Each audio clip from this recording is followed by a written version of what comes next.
Evangelho segundo São Mateus.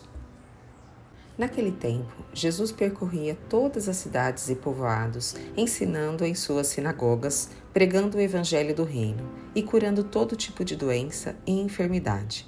Vendo Jesus as multidões, compadeceu-se delas, porque estavam cansadas e abatidas como ovelhas que não têm pastor. Então disse a seus discípulos: A messe é grande, mas os trabalhadores são poucos. Pedi, pois, ao dono da messe que envie trabalhadores para a sua colheita. E chamando os seus 12 discípulos, deu-lhes poder para expulsarem os espíritos maus e curarem todo tipo de doença e enfermidade. Enviou-os com as seguintes recomendações: Ide antes as ovelhas perdidas da casa de Israel. Em vosso caminho, anunciai: o reino dos céus está próximo. Curai os doentes, ressuscitai os mortos, purificai os leprosos, expulsai os demônios.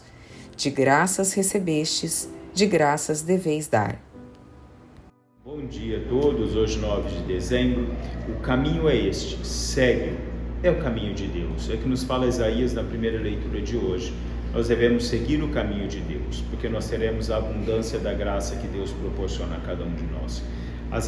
Isaías nos diz que Ele mandará chuva, Isaías nos diz que Ele nos dará o tempo da abundância, Isaías nos diz que é o tempo da graça, para aqueles que seguem e ouvem a palavra de Deus, sem desviar dele, diz Isaías. Porque o caminho de Deus é propenso a cada um de nós, o caminho de Deus é possível a cada um de nós no transcorrer da nossa vida. É necessário segui-lo sem medo, é necessário segui-lo sem desviá-lo. É necessário termos a certeza de que nós caminhamos e trilhamos a nossa vida baseado nesse direcionamento que Deus dá a cada um de nós.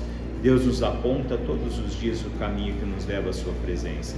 Deus nos aponta todos os dias ao caminho que nos leva à sua graça. É necessário nós termos sempre essa percepção de que esse é o caminho da vida. É somente ali que nós encontramos a abundância que Deus concede, que Deus propõe a cada um de nós, que Ele oferece a cada um de nós no transcorrer de toda a nossa história. Hoje Deus diz no Evangelho que é grande a messe, mas são poucos os trabalhadores. Né? E ali Ele faz o seu envio missionário. Os discípulos foram enviados a curar, a anunciar a palavra de Deus, a transformar a vida no anúncio da palavra de Deus. E assim Ele dá aos seus discípulos a possibilidade, ou Ele dá um mandato a eles, melhor dizendo, de que mostrem aos homens qual é o caminho de Deus. E a cada um de nós, como Deus nos mostra esse caminho, Ele pede que nós também sejamos aqueles que apontam aos nossos irmãos qual é o caminho de Deus. Como Isaías faz, esse é o caminho de Deus, não desviar dele. É mostrarmos aos nossos irmãos, com todo o nosso cuidado, com toda a nossa paixão por Deus, com todo o nosso ser, qual é o caminho que nos leva a Deus, qual é o caminho que nos leva a essa presença dessa graça de Deus no transcorrer de toda a nossa vida. Procuremos sempre caminhar segundo esse caminho de Deus, sem nos perder primeiro de nós mesmos, sem nos perdermos de Deus, porque um desvio que nós queiramos fazer, nós podemos perder o caminho de Deus, não encontrarmos mais a volta que nos leva à sua presença. Bom dia a todos, louvado seja nosso Senhor Jesus Cristo, para sempre seja louvado.